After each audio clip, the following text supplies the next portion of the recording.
The Dark Knight Returns. We are doing this retro review today, but it is new to me, and it's very interesting to me, the difference between the Batman vs. Superman in this and the Batman vs. Superman in, well, you know, Batman vs. Superman. Let's talk about it.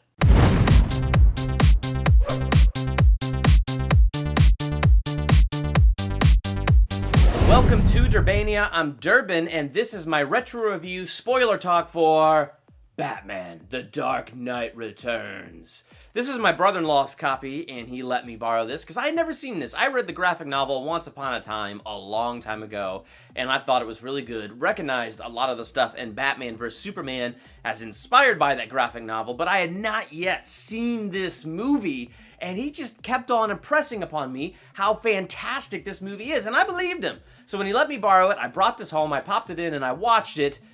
It was even better than the hype that he kept hyping this movie up for. I mean, this is a great movie. If you're a superhero person, and I don't care if you're Marvel or DC, this is a fantastic movie, period. It takes the whole animated thing and takes it to the next level. I mean, the way the story is told, how the story goes, it's just amazing. And the meaning behind the Batman vs. Superman fight, amazing. And I'll get more into that in just a little bit. But it's really cool what this movie does. And so normally I like, plot-driven movies where, you have the plot, you have the story, we start at A, we make our way to Z, and we see how we get there, and we're watching these characters grow as we get there. This movie is character-driven and not plot-driven. Because watching this movie, being over 2 hours long and stuff like that, there's lots of mini stories, but they're all interwoven, they belong together. But what this is really about, it's about Bruce Wayne, and it's about why he's Batman, what Batman means to him, and what Batman really means to Gotham City. And there are so many fantastic elements in this movie to talk about. And one of the great elements is Batman's old. He is truly a senior citizen in this movie. He quit being Batman 10 years ago because the Justice League came to some kind of agreement with the government. Now, I don't know too much of the backstory on that, so that tells you you don't have to know too much of the backstory on that to enjoy this story, to enjoy where these characters are now. But they came to an agreement. Hal Jordan has left Earth, Wonder Woman went back to Themyscira, and Superman works for the government, and Batman went into retirement. And one of the interesting things about that is Jim Gordon knows Bruce Wayne was once upon a time Batman, which adds a really interesting element to their relationship that I, really, really enjoy because, it shows what close friends these guys have become over time and over the years. So lots of really cool things about that. But what this is really about is Bruce Wayne stepping out again as Batman. And what I really like about it is you just see that he's got this passion in him to be Batman. There's this gang called the Mutants, and they don't want to be known as a gang. In reality, they're more of a cult than a gang because they all blindly follow this leader, and this leader is a vicious, malicious dude. And all the gang members, the cult members that follow this guy blindly, they're idiots. I mean, they're simpletons and they're stupid, but in a way that makes them so much more of a threat to Gotham City because they're so stupid, they're just stupidly and blindingly following this guy. But they're so stupid, they take such a simple joy in the terror that they inflict upon Gotham. And they are horrible. I mean, they're causing all kinds of problems. The police are ill-equipped to deal with it. On top of the fact, you get the idea there's all the bureaucracy and all that junk surrounding it, and you get into the bureaucracy of this movie, and it's all really interesting how you get into that, and all the red tape that people have to go through to do A, B, or C. And so finally, Bruce Wayne is watching the news, which is just a compilation of all the bad things this gang has done, even escalating to the point of kidnapping a child. They got the money, and once they got the money, they killed the child and killed the parents and the whole family. All of this begins to build in Bruce Wayne, and it's so interesting that you're watching an animated movie, and you can still see it in his eyes. You can still see it in his facial expression, the passion, the anger welling up within. He is Batman. Who cares about this agreement from a decade ago? He's Batman. He has to be Batman. So he goes and he puts on the cape and cowl, and he starts out as Batman again. And it's just so incredible to watch because you watch, on the one hand, he's not lost his edge. He hasn't lost it. I mean, here he is punching through walls, grabbing these gang members and pulling them back through the walls. And it's a great scene that was kind of taken from Batman vs. Superman. So it's really cool to see that, you know, to see it in its original context and all that. But there's another great scene where he chases the mutants into this, like, abandoned building that's all decrepit and falling apart. And, you know, they run, you know, they're young and spry, so they run up to, like, the top floor of this building, and, you know, Batman has to, you know, do his battering ring thing and climb up the rope, except he's old now, and he can't really climb up the rope. He has to stop, take a breath, kind of wrap the rope around his foot, and, you know, get that support, and then he has to slowly climb up the rope, which causes the wood to creak, so the bad guys hear him and start shooting at him. But he's Batman, and he still gets away and breaks the one dude's femur and takes the gang in. And so, like, it's so many interesting elements. And one of the most interesting elements in dealing with Batman's age is he goes to take on the leader of the mutants twice. Once he takes them on in this dump, and he takes on the whole gang in the Batmobile, which is literally a tank, shooting rubber bullets, knocks them all out. And then the leader taunts him and says, "Oh, are you too scared to come out and face me?" And Batman's mentality is, I just gotta know. I gotta know where I'm at. I got to know. And I was mad at him for doing this, but he gets out there and he fights this guy, and the guy beats Batman to within an inch of his life. And this girl, Kelly, that Batman had saved earlier, had been dressing up as Robin and running the streets because she's so inspired by Batman, followed the gang to the dump for this meeting and saw the Batmobile there. And so she's able to distract the bad guy, and, you know, Batman was able to finish this guy off. But, like, I mean, Batman was truly beaten within an inch of his life. And I don't even know if it was pride. It probably was a mixture of pride, but that mixture of, can I still do this? Is this still in me? And he steps out there, man, and he put up a fight. I mean, it's not like he had his butt handed to him. I mean, he beat the snot out of that guy, but, I mean, the mutant leader really was stronger. He was in his prime, where Batman is a senior citizen.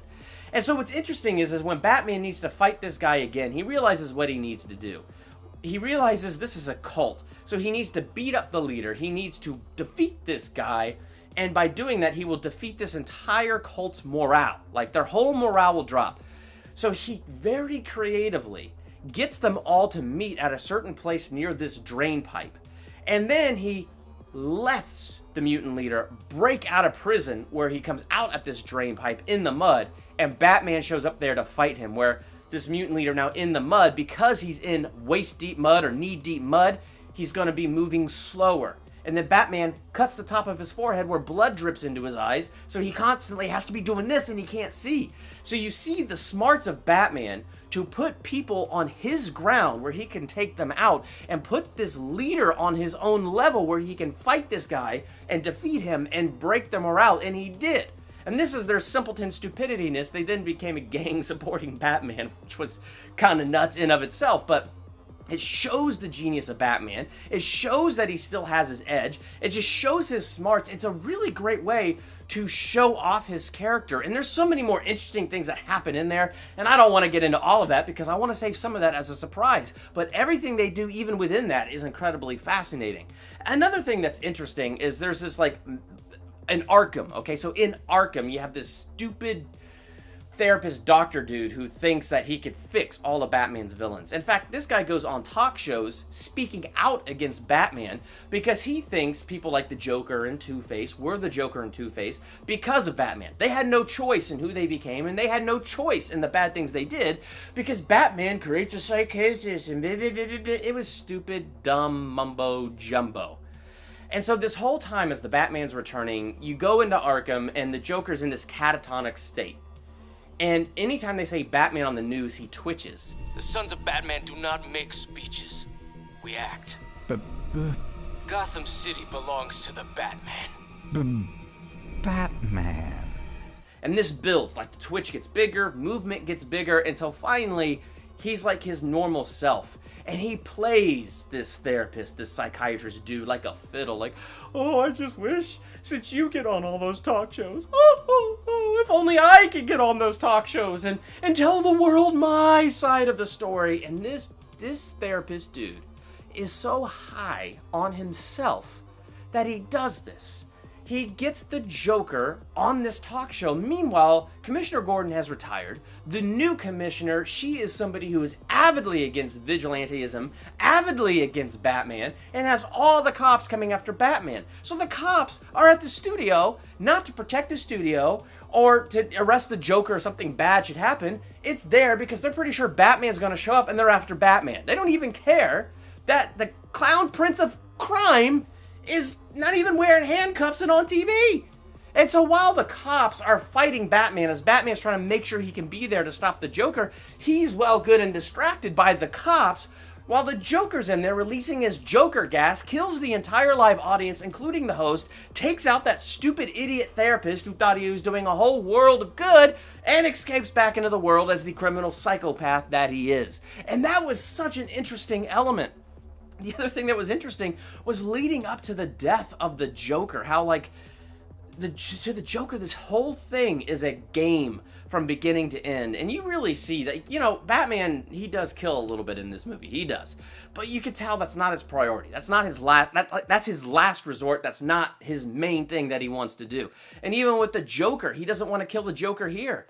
But as he and the Joker having this last fight together, Batman says, all the people that I have killed by just letting you live out of mercy. And the Joker's like, yeah, I haven't even kept count. And Batman's like, oh, I kept count. Oh, I know you did. Like, I mean, such great lines between Batman and the Joker. And then Joker, like, stabs Batman several times in the stomach. Batman snaps his neck, which paralyzes him, but doesn't kill him. And the Joker's like, oh, very well. If you won't do the finishing touch and finish me off, that's fine. I still win this game because I made you lose control. And then he twists his neck until it cracks and he dies. And it's like, I mean, what an epic way to end the Joker. What an epic way to bring the Joker back. What an epic way to end the Joker. And what a great way to build such great lines and great chemistry between Batman and the Joker. I mean, even though we don't know everything about this Batman universe, still the sense of history that is brought up there, it is so incredibly well written, and the lines between them is so well done. Look, either shut it down, or one of these days, someone with authority is going to tell me to come stop you. And when that happens, may the best man win. And one of the parts that I was very curious about watching was the whole Batman vs. Superman thing. And here is the main difference between Batman vs. Superman and The Dark Knight Returns and in, you know, the actual movie Batman vs. Superman Dawn of Justice. The main difference is in this movie, you really see what it is. It's ideologies, competing ideologies coming up against each other. Yeah, it's true. They tried to build that up in Dawn of Justice. They tried to, you know, Lex Luthor was framing Batman that whoever he branded was killed in the prison, which enraged Superman. And Lex Luthor was blowing everything up wherever Superman went, and Batman saw that as, you know, Superman is the greatest danger there is. So there was a little bit of competing ideologies, but in reality, no. It is two 100% drastic things in this movie. It's interesting because Superman's ideology is this, and I actually respect Superman for this. It reminded me of Captain America Civil War, where I understand why Iron Man chose the side that he chose, and I understand why Steve Rogers chose the side that he chose. I feel like I get that with Superman and Batman in here. And I do respect where Superman's at. Number one, he is my favorite superhero, so in all honesty, there's a bias there. But number two, I find it so honorable that Superman doesn't let his power corrupt him. In fact, Superman actively seeks accountability. He's not seeking to walk the earth as a god, he's seeking accountability. He's seeking to serve. I mean, there's even different Batman comics and storylines where Superman hands Batman kryptonite and says, if I ever get out of control, take me out. I mean, Superman has great care to make sure that he doesn't turn against humanity. So even with this, his ideology is this. He's here to serve. Truth, justice, the American way. That's Superman. That's his thing. So for him, it was no problem to surrender his identity to the government, no problem to surrender himself to the government and work for the government, because he believes in the system. He knows it's corrupt in places. He knows it's not perfect, but he believes in it, and he believes in having that accountability. So that's how he lives, and that's what he surrendered himself to. So you have the Superman ideology. The system is not perfect, but my gosh, it's what we got. Let's work to make it better. And you have Batman who's like, it's so corrupt that it's full of injustice, and I need to bring the justice. And so you have this competing ideology. So you have this international thing going on with Superman between America and Russia, and it's fascinating, the story that they dig into. I mean, including nuclear stuff where Superman has to get a nuke and stop it from hitting America, and it blows up on him and like zaps him into this real skeletal figure. The same thing that you see in Batman vs. Superman after the nuke hit him holding up Doomsday. So you can see where all the different imagery and things like that comes from, and it's just so interesting. But when that nuke goes off, it, you know, creates an EMP and it shuts down like Gotham City, and it puts like a huge chunk of America into a nuclear winter. And so then Batman becomes this force of, I'm riding freaking horses because we have no electricity now, and the city's burning down because a plane crashed and everything's on fire, so we are going to bring order to the city. Tonight, we are the law. I am the law. And the whole mutant gang that he defeated earlier that now is a Batman gang, he's like, I don't have time to train you, so here's what's going to happen. You just have to do everything that I say, and that's that. You don't do it, you're tied up, period. We need to be the law. We need to be the justice. We need to keep this city from falling apart. And it's really interesting as Batman dives out to do this. And it's inspiring to watch Batman hold this city together. Even the commissioner who's been against Batman recognizes what he's doing and backs off and lets him save the city when the whole city's knocked out by an EMP. So you see the ideology of Batman. The system is corrupt. There's injustice. I need to bring justice. And then you have Superman, who just wants to help this system. He wants to help make it better, and he wants to serve. And they're all like, well, you know, Batman represents a problem because he's gone rogue, and he doesn't do this according to our rules, according to the red tape that we've set up. He's setting his own rules, so yeah, we're gonna ask that you go stop him. And I like how Superman is so torn by this because he and Bruce are friends, but he wants to hold up the system that he believes in. He understands Bruce, but he wants to protect. It's such an interesting, conflicted thing. And then they fight. I actually think the Batman vs. Superman fight in this is shorter than the Dawn of Justice movie. But even in a fight that I think is shorter, the impact of it is greater and it's more powerful because you get Batman's ideology, you get Superman's ideology, then you have a history of friendship and, you know, not always seeing eye to eye, but a friendship between Superman and Batman, and all of that comes to a head in this. And so, like, all of it was just so fascinating, beginning to end. And honestly, I could keep on going on and on and on about this movie, but I'm giving Batman, The Dark Knight Returns, an A+. I thought this movie was fantastic. If you saw it, what are your thoughts on this movie? I can't wait to talk to you about Batman, The Dark Knight Returns in the comments below. While you're there, hit the subscribe button to become a Durbanian. Next to the subscribe button is the bell. Click the bell so you're notified the moment I drop new movie reviews, theological analyses, ranking videos, trailer reactions, and all the other fun stuff I do here. I want to make sure to say a huge thank you to all my patrons. Your support means so much to me, and it really helps me out more than you realize. I want to say thank you for your support, and if you would like to check out the rewards for different levels of giving and support Durbania, definitely check out that link. I'm Durbin. Thanks for checking out Durbania.